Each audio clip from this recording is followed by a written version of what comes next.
division is totally contradictory to the union that God wants us to be in. And, where you see division, that is people operating contradictory to the kingdom.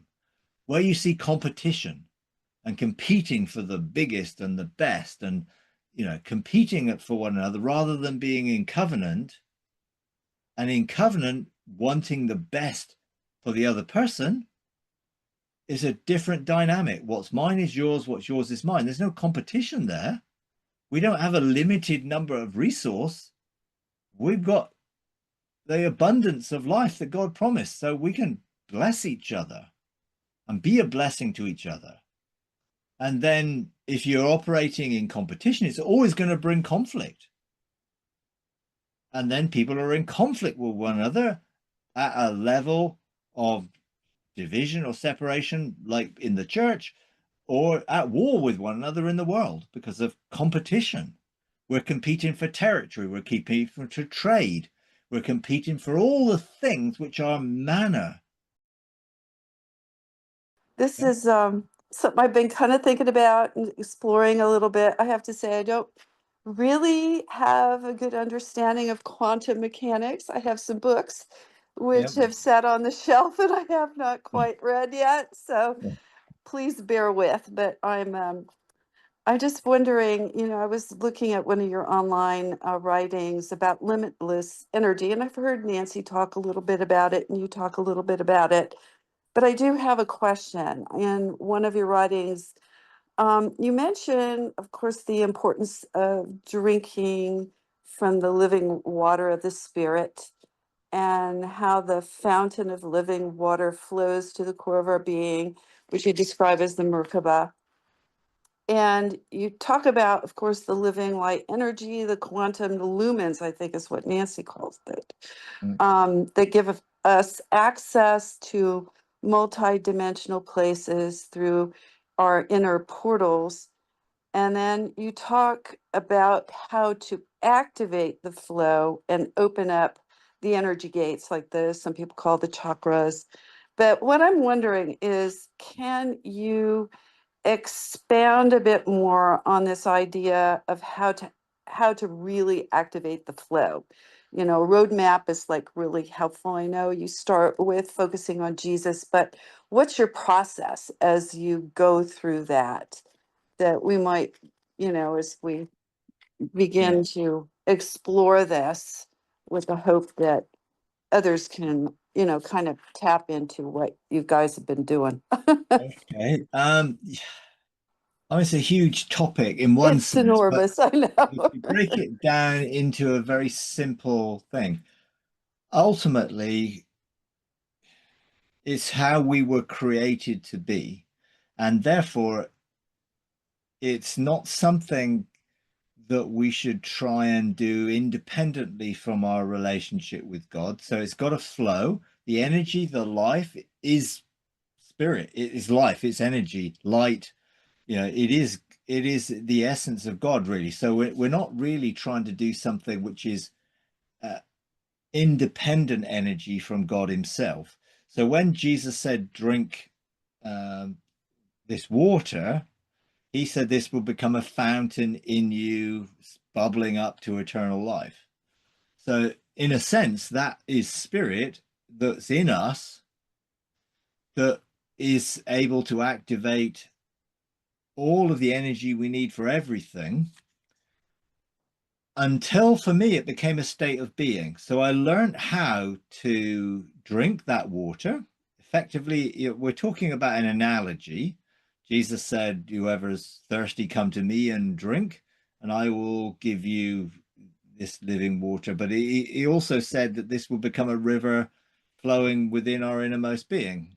And then he also talked about, then that is talking of the Spirit, which had not yet been given because he is not yet glorified. So there's this flow of life energy, which is really the Spirit that is within us. And so it's really focusing on the source.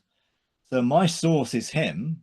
I'm going to drink figuratively from that source. I'm going to take no independent source. So I'm not looking to generate energy which is separated from my relationship with him. I'm going to choose only to draw life from him, which is within me. So that was my first step. So I would originally, when I first started to learn how to do this, he was only showing me what was already happening, but in a basic way. And I wasn't really actively involved in it happening. It was just that's how things work. But there's a limit to what you can get from what is trickling if you don't drink deeply, if you like. So another analogy would be the temple within us, that then from that temple flows ankle deep, knee deep, waist deep until it's flowing completely out of its depth, limitless. So there's a sense where there's a flow and a process and a deepening of this in our lives. So when I first began to explore the core of my innermost being, and when God started to show me this is what is happening in you, now I want you to be actively involved, it helped to have a picture. So the picture for me was a river flowing, or rivers flowing, or a river that became rivers flowing, whichever way you want to look at it, that was sourced in me drinking, that created that flow. Once flowing, for me, it was, oh, well, where's it going? And therefore that was my innermost being, which my understanding of my innermost being has changed as my relationship with God has changed from a flat sort of 2D view of our gateways of first love within me, where God dwells, my spirit, my soul, my body. That appears that there's 4 spheres within me. The sphere of first love, where he dwells, the sphere of my spirit, the sphere of my body, the sphere of my soul, and they all dwell in that picture within one another. But that actually isn't the reality of it. That's just a picture that gives you an insight into where this starts with God and it flows spirit, soul, body, but it isn't one within the other within the other. It is 3 spheres that overlap. So if you think of 3 spheres and they interlap, spirit, soul, body, where the spirit, soul, body interact within my innermost being, that is where God dwells, when we invite him to flow. And it'd be easier if I had a diagram to show you, but I haven't got one on hand. But it's a little bit like the core of my being in the union of spirit, soul, and body is where the Merkaba sits, which generates this energy and then distributes that energy throughout my being, but through the energy gates that sit within the interface of my spirit, soul, body. And they touch all parts of me from within. I'm not sure I'm explaining this too well, but so if you think about 3 spheres, and then the 4th sphere being the presence of God, God dwells within my spirit. If I open my soul and body to him, the river flows, and the spirit and soul are connected. The soul and body are connected. The spirit and body are connected. So it doesn't have to be, okay, how does God within my spirit get to my body without going through my soul? Well, that analogy doesn't work. But my soul and spirit are connected in the analogy of 3 spheres. So spirit and soul can connect, soul and body connect, but also the core of my being can be a flow of spirit, which is the river of living water flowing from within my spirit and from within God within my spirit. But I invite him to occupy the whole of my being in union. So it's intention. I intentionally choose that he is my only source. I willingly surrender spirit, soul, body to him completely. And then that river flows from my spirit to the core of my being, and then it's energized and activated through the energy gates within my being. Now, are they energy gates within my body? Yes, because everything is contained within my physical body in one sense, but they're connected to spirit and soul. And so I am one in union. Now, when I first started doing this every day, I would be, okay, I'm going to open my first love gate. I'm going to drink from the source of life. I'm going to surrender my soul, spirit, soul, body, and that flow is going to flow to my Merkaba, which I see as like a hydroelectric power station that is, this river is flowing in. It then creates energy that can flow as 6, 7 rivers to the 7 energy gates within my being. And then each of those is energized to the degree that they need to be energized. And that depends what I'm doing, when I'm doing it, and all those things. Now, that was a process that I did cognitively by choice and intention. Now it is my state of being. So it is now programmed, if you like, within my being, not just when I choose to do it.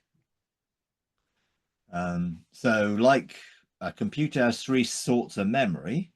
You have random access memory where the programs run, which is equating to our conscious thinking. You have a hard drive, which is where the programs are stored. That's equated to our heart, if you like. And then you have, in the computer, you have something called read-only memory, ROM memory, where the interface of how a piece of equipment can connect with software is determined, and that is hard connected there. And it's like that in ourselves. We have things programmed at a level which we could call unconscious. We have subconscious things stored, and we then have conscious memory.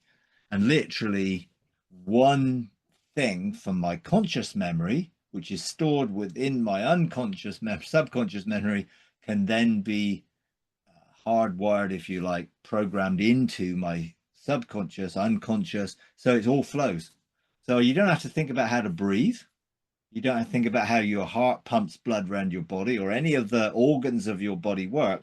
They work because they're sort of hardwired to function that way. And that can be this energy center that actually also functions at an instinctive level, if you like. I draw on the energy that I need to do everything that God wants me to do. And therefore it becomes part of my conscious and unconscious and just my being. I don't separate my spirit, soul, and body up as I once probably did in thinking about how do they work. Now I function as a whole being. And this seems to be the way I've sort of learned how to do it. Now, you could have different analogies. You could have an analogy of light, energizing, and then activating, and then flowing. So it's an analogy, not a actual real picture. You know, it's not like we've got an actual fountain that we drink from. We have the source of life in us that we can draw from by intention from that source. So over the years, you know, I've learned how to do that. Okay, I need creative energy today, so I'll generate creative energy. I need insight today, so I'll create the ability to interact with people today. I need energy, or I need activities coming from another realm, from a spiritual realm. Therefore, I'm going to activate my crown. That's going to be energized. Therefore, I can do everything I need to do in the spiritual realm. I have heart energy. I need that. I have root energy. I need to ground with creation. And I sort of work through all of those type of things. Again, until it became who I am. And now I don't think, oh, I need crown energy. I have crown energy. I don't need creative energy. I have creative energy. It is who I am. So I've gone from doing to being transformed into being. And so that really is what happened over a number of years, that God showed me how it works for me in a way that I can understand. God speaks in a language that helps me understand. So hydroelectric power makes sense to me. So that's the language that he used. He might use different language for you. And people have different language that I've heard. And they're not one's right and one's wrong. They're all right. They're just using a different terminology to express how they've understood it in their own life. Mm-hmm. I try and simplify it into there's rivers, I drink, it flows, it's energizing me, I draw on the energy. I live from a state of being energized in whatever I need. Yeah, it sounds kind of like you so matured into this. It's almost hard for people that are complete novices, to kind of, you know, unless God gives like a real specific revelation, I can sort of see how people may be able to picture different things and then, pursue the Lord in that to see how it would outwork. Um, Well, I as you, think the analogy of God dwelling in us and that being a source of life is one that Jesus gave, Mhm, as in a fountain or that type of picture, or a river flowing as we drink from that source. I think mhm, that is truth. How you do that is by intention mhm, and engagement. Um, I don't think it's complicated unless you want to make it complicated and try and understand all the mechanics of it. mhm, I'm now wired that way. So for me, it's like, well, how does this work? Where are these gateways? How does it all flow together? But the revelation has been progressive. So when I mhm, started back in 2000, let me think, when I was looking at gateways, probably 2012, 11, 12, 10, 11, 12, gateways flowing, energy, sort of, I didn't really understand any of this sort of Merkaba core, what it really meant. It was like, okay, there's a river in me, it's flowing, so it's going to produce life. That was the picture from Ezekiel. mhm, It's flowing, it's getting deeper. I'm just sort of trusting that that's how it works. Yeah, mhm, and it did work because I always had enough energy to do everything God had called me to do. It just, I think, as I matured and I then sort of got to understand multidimensional reality living and all of that, I needed a better model to be able to share that. So having a within me something that the Bible describes as a Merkaba mhm, is a place which generates energy and also has communication and travel from within. Because mhm, when I started, I was traveling from without. So heaven's open. I'm stepping into heaven, stepping back out of heaven, stepping into heaven. That's the sort of the Ian Clayton model that most of us learn. I'm going to step in, I'm going to step out, I'm practicing. Well, it was all external. My spirit souls are in me. We're going to go into heaven. So I've got to come out of myself to go into heaven. That was the picture. And that worked. And I would then go into the realms of heaven from going through the temple and the tabernacle type of picture, mhm, going into the matrix of kingdom of God, kingdom of heaven, and beyond that into heaven of heavens, perfection and eternity. So that was a picture that made sense if you're going from outside into it and you're going into different realms. But that became sort of laborious in the, oh, I've got to go out here, I've got to go through here, then I've got to go through here, I've got to go through here. Well, if I'm multidimensional, I only have to think to engage and activate it. That made more sense when I am connected to it, in that my spirit dwells multidimensionally in that realm all the time. So my spirit does not ever come out of that realm. It is designed to be living in that realm, connected to me in my soul, personality, life here. So heaven is flowing through into me, through me, around me, connected in that sort of way. And that's how I then found this. And now this happens sort of progressively. Yeah. So I was engaging one day with a group, and I sort of was, this is when I was stepping into heaven and going into heaven, into the different realms every day. And we did this activation about first love and opening your first love gate. And one of the ladies who was in the group, we sort of fed back what happened. And she said, well, I walked back through the first love gate and I found myself in Eden. And I thought, oh, I'd never thought about that. And then I thought, oh, I'm going to go and try that. And then I found, oh, yeah, I'm connected to Eden, the heavenly garden of God. I don't have to go up into it. I am connected to it.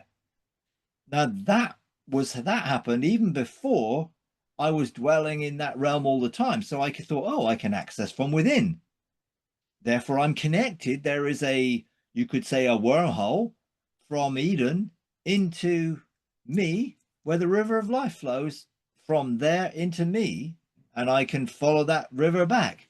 And I did exercises in follow the river of life from your innermost, well, in the first love gate back into the Eden, and then engaging.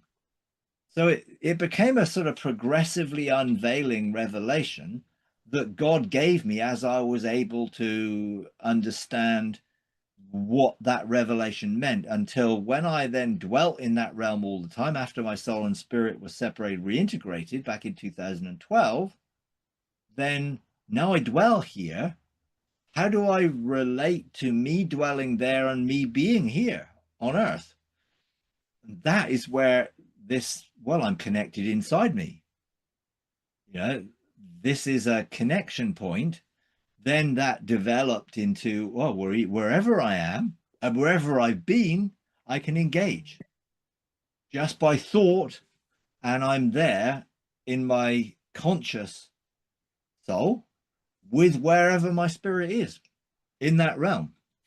And that became an unveiling revelation over many years, until, I guess it wasn't until, 2017 perhaps, the whole Merkaba thing. And actually, well, what is that? I mean, I've got a picture of it on my ceiling here, and the sort of the multi-dimensional portals and the different perspectives to it, that now I realize are how I interact with the spiritual heavenly realms, if you like, the multi-dimensional reality of that, and that I can function in a multi-dimensional non-linear way. But I didn't have that revelation back then. It would have been too much for me to have understood. I had enough to understand as it was. So that progressively got unveiled, and God showed me what was already true in a way that revealed it in a way that I could understand it. So eventually, God said, right, you've had glimpses of all the things you're doing in the heavenly realms. And I thought, yeah, I know all the things I've learned how to do. And he then said, I want to take the blinkers off your eyes so you can actually see that you're not just going to do these things, you're already doing them all the time. So multidimensionally being in, I don't know, let's say 8 different places, doing 8 different things, all simultaneously. And actually each of the 8 places I might be doing multiple things as well. I thought, wow, this is way beyond what I could have ever imagined or thought back in 2010. But now I get it, because my consciousness has expanded from a sort of 2-dimensional, 3-dimensional, 4-dimensional, 5-dimensional, multi-dimensional way. And so living from that multi-dimensional perspective, which is a non-linear perspective, which is not bounded by time or space, is something that now is my state of being. And I don't have to do it consciously. I am it, if you like. But that's developed over many, many years. And the best thing to do is start with the simple thing. Jesus said, drink. Mhm. So that's what I'm going to do. I'm going to drink. And that drink is going to flow and become a fountain and a river and then rivers. So that is within me. Therefore, all this is flowing in me, and I'm going to start there. Mhm. I wouldn't encourage people to start on trying to do multi-dimensional, non-linear things before they've learned how to be filled Mhm. with life and energy. Yeah, I think the filling is absolutely really important. I think all the basic lessons that you gave at the beginning and just operating and doing more and more of that, drinking in tandem. I think probably my read from what you've said is that people may have ways of picturing things differently, or God giving people slightly different messages through imagery that would tie into this idea of the river flowing, and different elements that you spoke about might be very unique to each individual person, if you follow what I'm saying here. um Yeah, I think the way God talks to us and the language he used is determined by how he's made us to be. right. And therefore, each person will hear God in a specific way, communicating to that person to bring about understanding, if you like. Mhm.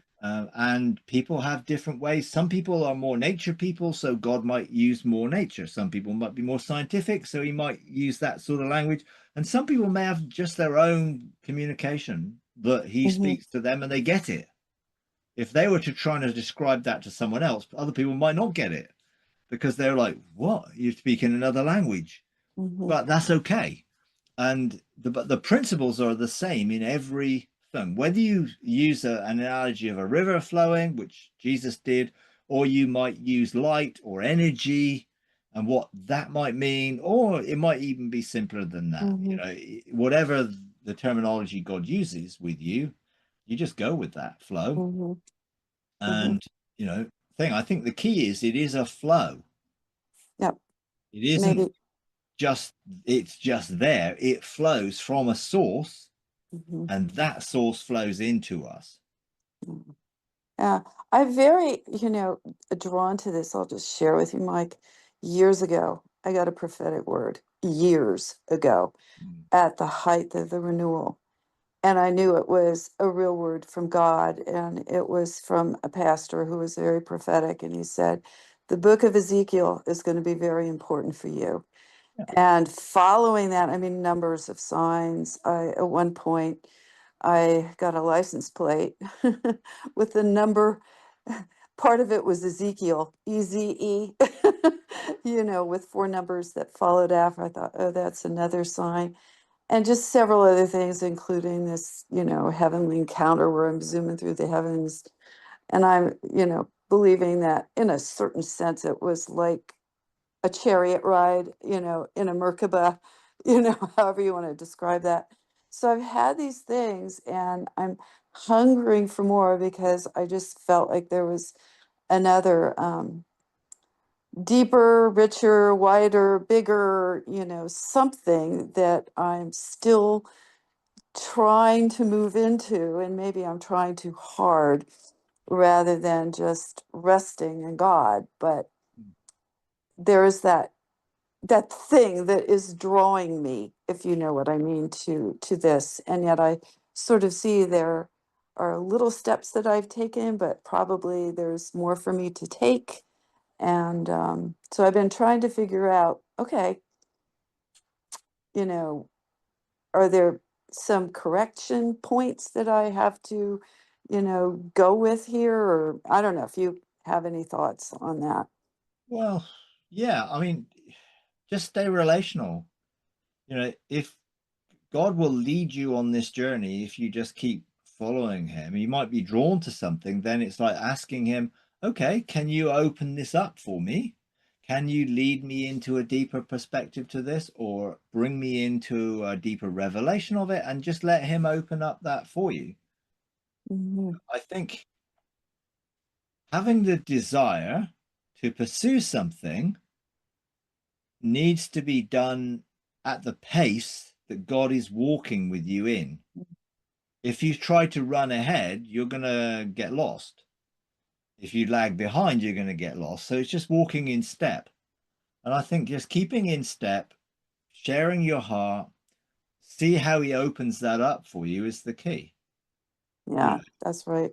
you know, Mhm. just keep it that way. If you try and pursue something independently, you'll end up, trying to do it on your own. So you want to do it with him as he opens up things along the way. If you think of, I started this journey 2010, well, back in 2008, really, but 2010, let's say, it's taken me 15 years to get where I am.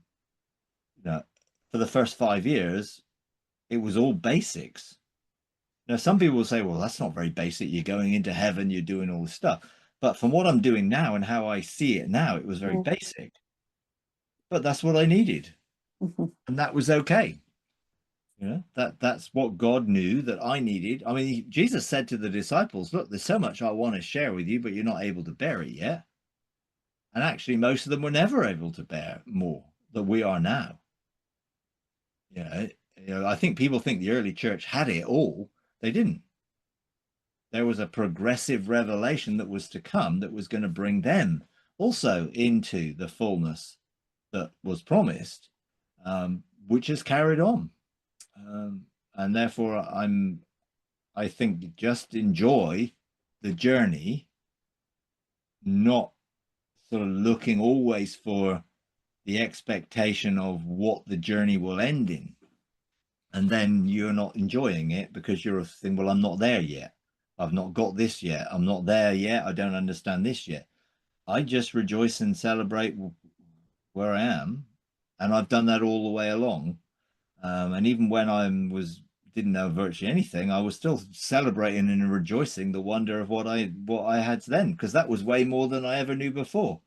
So it is progressively unveiling, and that's okay to enjoy it and not get too intense over what you haven't, but enjoy what you have with the desire that you would enter into everything that God has. Mm. Good advice. Thanks, Mike. I mean, my journey has been, I'm not impatient, but I'm pretty tenacious. So I will go after things, but I found that he sets the pace for that. I just share my intention and my heart, and I just follow him. And he's taking me into things that I have no idea what they are until later. And that's okay. There's mystery in this. I danced with God on the dance floor for months and months and months into things that I didn't have any understanding of. And then when you look back, I mean, I recently, in the last year or so, have looked back into all that was going on in 2010 to 2012 and all the amazing experiences I had of dancing into the light of revelation and dancing into the dark of mystery. I now understand what those mysteries are. But it's taken, 10, 12, 13 years for me to come into the full understanding of it. Even maybe I haven't yet. And maybe there's more mystery that I experienced in the darkness of mystery, but then is unveiled in the light of revelation of that mystery. And so some of the things I'm now doing in terms of all the multidimensional and all that stuff, I experienced the mystery of it. So when then I encountered it in the reality, it was familiar. It wasn't foreign. It wasn't fearful. It was familiar because he danced me into that mystery, even though I didn't perceive it or understand it because couldn't bear that then. But he still danced me into the mystery of my destiny as a mystery. So I've always celebrated mystery in that I don't expect God to tell me everything all in one go, because it would be too much. So he unveils the mystery when I am able to experience or receive it or understand it. And that's his prerogative to do that. I'm just walking it out, and not getting impatient and not trying to rush ahead. I get impatient. Well, Yes, I you know, do. I am. I have I to admit think, it. I am impatient. yeah, I think being in rest, it's really important that we are enjoying. If I'm impatient for something that's not yet occurred, I'm not fully enjoying what is in the present. And I believe God wants us to rejoice and celebrate and enjoy life in the present and fully embrace that and live joyfully.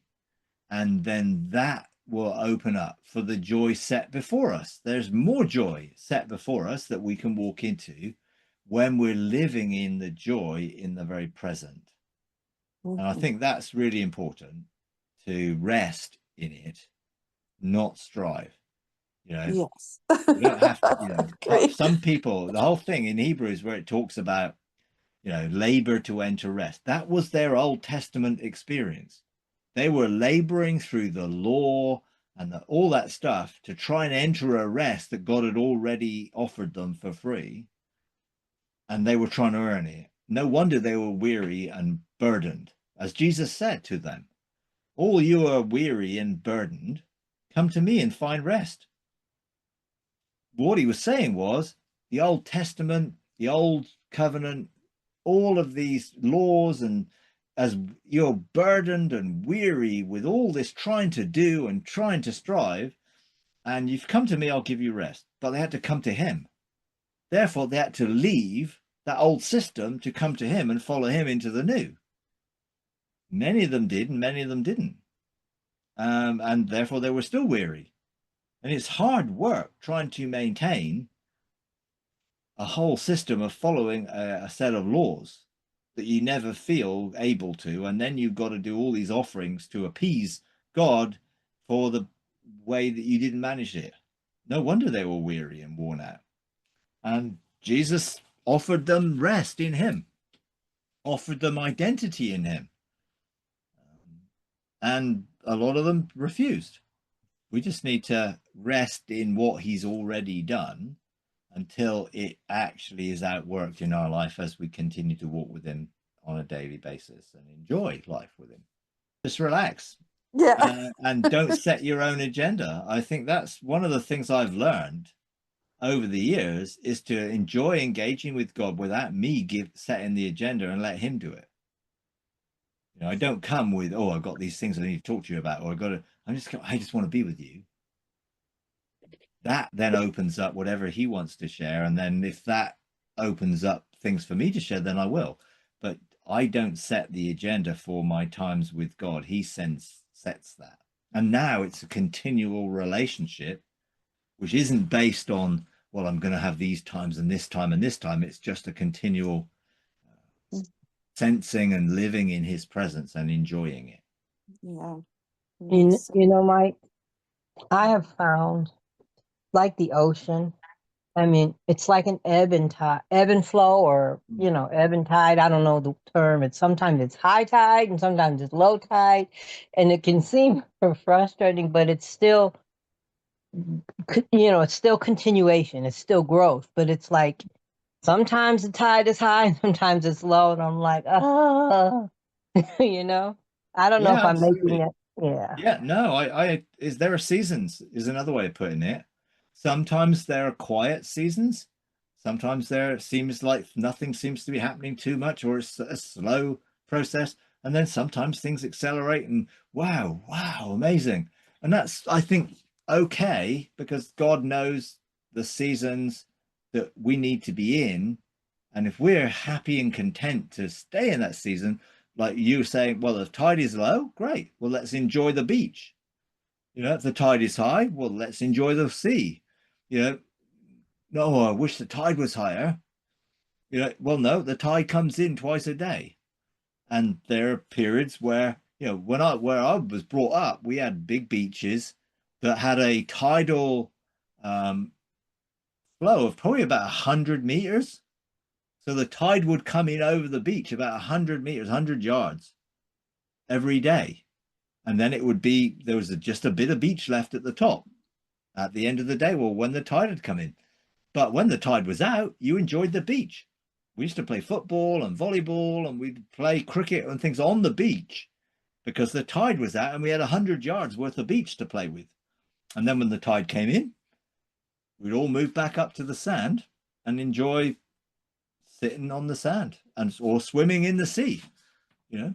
And I think it's okay to see it that way and not expect it to be high tide all the time, and not expect to be accelerated time all the time. No, sometimes there's a period where God says, hey, Selah, rest here, wait a minute, enjoy this period. And then he moves us on and we find an accelerated period or a period of increased revelation or experience. You know, I think some people just want the higher thing all the time, and that's not actually how life works. There are rhythms to life and rhythms to the day. There's sleep, there's rest, there's, for some people in some countries, there's siesta. You know, there's different actual ways of engaging. It isn't all hectic all the time. And if we accept that, then we'll find it's easier to rest in the season we're in and continue to follow the flow, ebbs and flows of life as he leads us.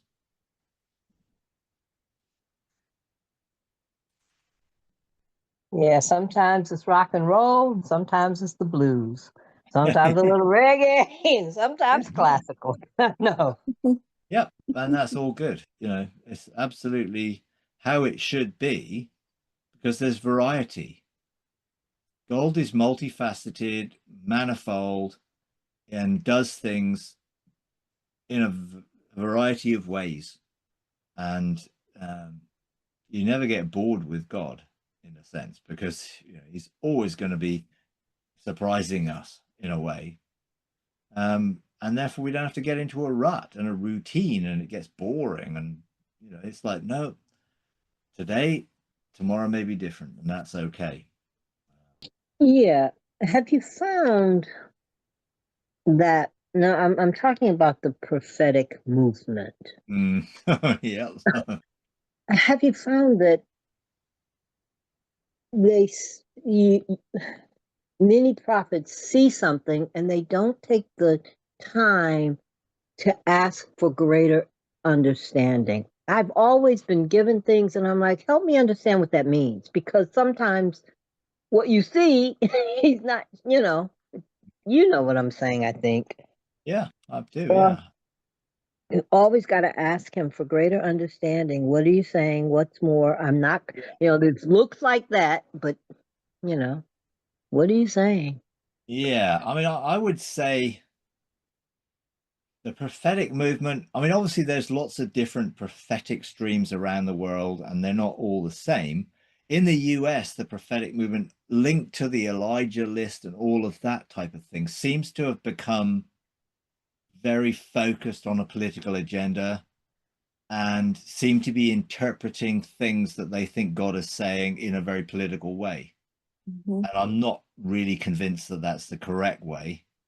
I agree. Seems to be very much onto a particular agenda, and I think they've lost their way very, very much. And therefore, I mean, I don't follow it, but I do see some things sometimes that are posted in different things, and I'm just like, oh dear, you know. I agree.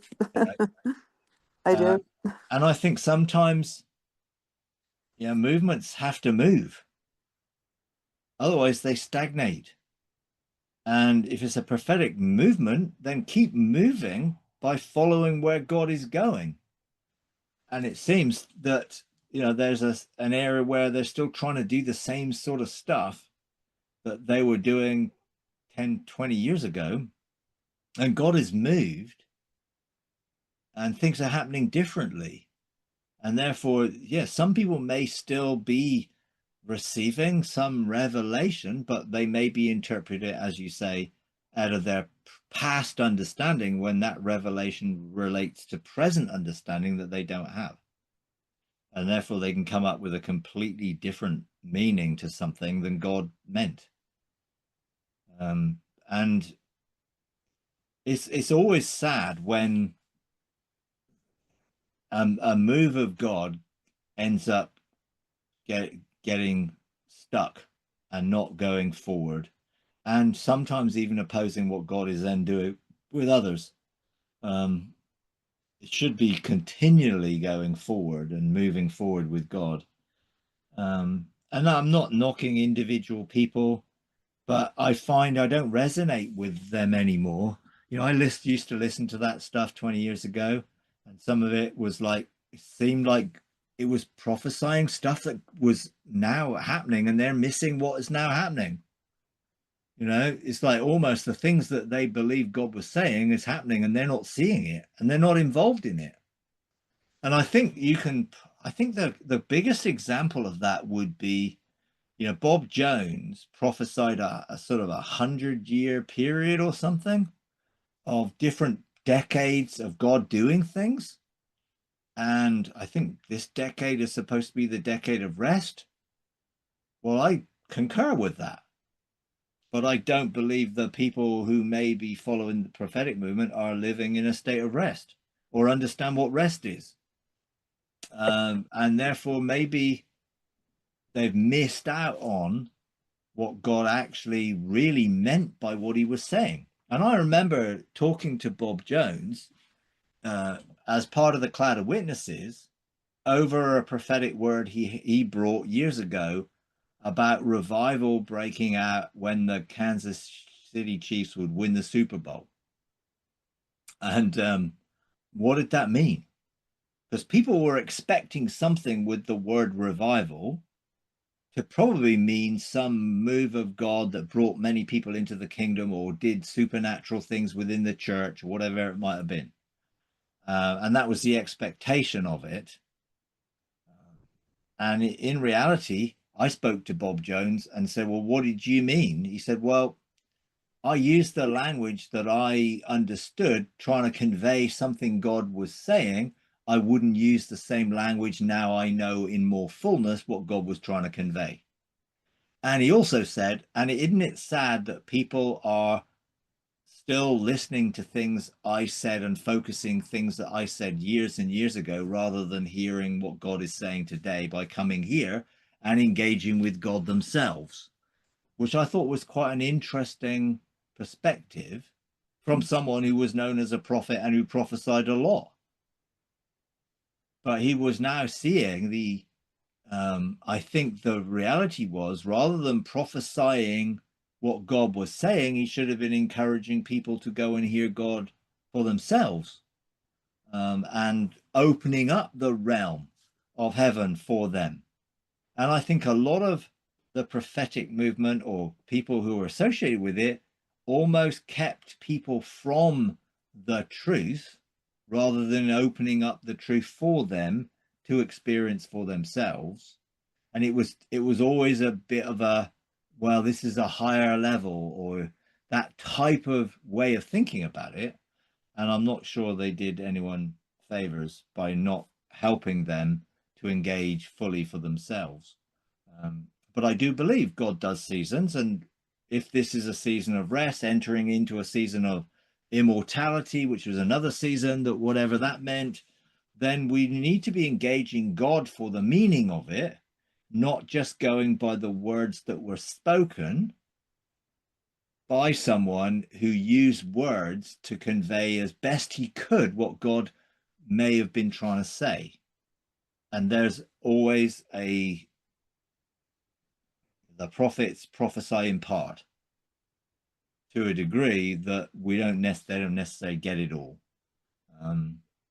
But if you try and explain it, then you may well be explaining out of your own revelation from the past rather than the present. So I'm always excited that God is continuing to speak. He doesn't stop speaking. We just need to tune in to what he's saying today for the generation today. And I think it's important that that's what we do, and not try and, be trying to replicate what he did 50, 40 years ago, 30 years ago, 20 years ago, or 10 years ago. And prophet is also spelled Profit. Yes. That's a little joke he said. Yeah. I'm Yeah. not trying to, but that's, some of the laugh I have with him. Yeah. But Yeah. yeah, it's, but he's clear. He's been clear to me that he's dealing with Cain, the spirit of Cain, brother against brother, brother hating brother, which is as murder. And Yeah. Not easy. I don't know what he means when he says he's dealing with it, except that, okay, show me show me, tell me, help me. Yeah. Well, often when God starts dealing with things come into the light that expose that spirit and expose where that's operating, and exposes the disunity and the division that's in place. And ultimately, for God to deal it, we have to own it and say, yeah, I need to deal with that in my own heart. I need to Oh deal with yeah. it in my own understanding, because it's very easy to, again, put our own spin on what it means. But division is totally contradictory to the union that God wants us to be in. And where you see division, that is people operating contradictory to the kingdom. Where you see competition and competing for the biggest and the best, and competing for one another rather than being in covenant, and in covenant wanting the best for the other person, is a different dynamic. What's mine is yours, what's yours is mine. There's no competition there. We don't have a limited number of resource. We've got the abundance of life that God promised, so we can bless each other and be a blessing to each other. And then if you're operating in competition, it's always going to bring conflict. And then people are in conflict with one another at a level of division or separation, like in the church, or at war with one another in the world because of competition. We're competing for territory. We're competing for trade. We're competing for all the things which are manna, this mammon stuff. And that's part of the problem. It's become focused on mammon, money, profit, trade, all of those things, rather than blessing. Because God doesn't want us in conflict with one another. He wants us to be peacemakers and to be operating in peace and harmony and relationship. And eventually, you just get more tribalism with conflict. It never solves a problem. It just creates a bigger problem, and you get more tribalism, which just repeats the cycle. Whereas if your family who are at peace with one another, then the whole dynamic is shifting and different. So the enemy operates in the opposite to what God's kingdom. God operates his kingdom in love. That is based in union, covenant, peacemaking, and family. The enemy is coming in the opposite spirit, with division, with competition, with conflict and tribalism. And you see it in all these different political things. You see it at the moment going on in Gaza and Israel. You see it now in Israel and Iran. You see it in Ukraine and Russia. You see it in all these places where people are competing in conflict with one another for whatever, whether it's for trade, the trade wars. Now you've got trade wars going on. So people are pumping up the tariffs against one another, trying to win the trade war. Well, if you're thinking, okay, well, let's trade with one another so I can bless you, you can bless me, we all win because we're blessing each other. There's no need to compete But competition is at the heart of a Western sort of economic system based on gross national profit rather than based on well-being of the people. So in GDP, you get 2% of the people owning 98% of the money. That is perpetuating the system which keeps people in poverty, because that system is based in a few people becoming wealthy and maintaining control of that wealth. And all of this stuff is the system we see operating in the world right now. And the political systems just work with it. It's not God's kingdom. It is not operating out of blessing. And we need to stop cooperating with it. Start operating in a different system based on well-being, based on love, based on covenant, and wanting to be blessed, being blessed to be a blessing, and seeing the changes take place around us. It's got to be a grassroots thing, because it's not going to happen politically, because the political systems are controlled by the people who've got the money, and the people who've got the money don't want any change of system because they want to keep making the money and keeping everyone else poor. So that system has to fall, and I think ultimately people will start to get disillusioned with that system and start rejecting it and start looking at a different way of operating in the world, based not on greed and what we've got, but based on how well we're feeling and how well we are and how able we are to fulfill who we are within the context of how we live every day. And that's very different from what's happening. And you know, I don't want to get into a political debate, but it's not good, is it? Let's face it. But within that political divide, as believers, we should be trying to bring about union and forgiveness and harmony. And although we may disagree with the political agendas of others, we've got to still love the people. And that's the problem with having a divided nation on a political basis. You get people angry with one another, not forgiving one another, blaming everybody, and the whole culture becomes negative, and the dynamic and the politically, the frequency that's over a nation that's in conflict and divided just draws in more and more negativity, and it's just not a nice place to live in, you know. And people are living within the context of that negative environment, and it's very hard not to become negative and to operate in the same spirit. So as believers in love, we've got to operate in the opposite spirit. How do we do that? Well, we can speak the truth in love, but we have to have love at the heart of why we're speaking the truth. We're not speaking the truth to tell someone they're wrong.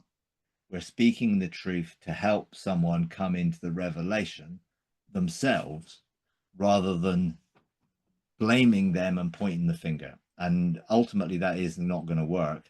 It just creates more competition and more conflict. It's a hard place to be when you're living in an environment which is very divided. Oh, yes, it is. Absolutely. It's very hard. You know, when he says you're not political, you're judicial. I'm like, help me understand what that means. I don't understand what that means. You know, and it's not easy. It's not an easy thing. It's not an easy place to be.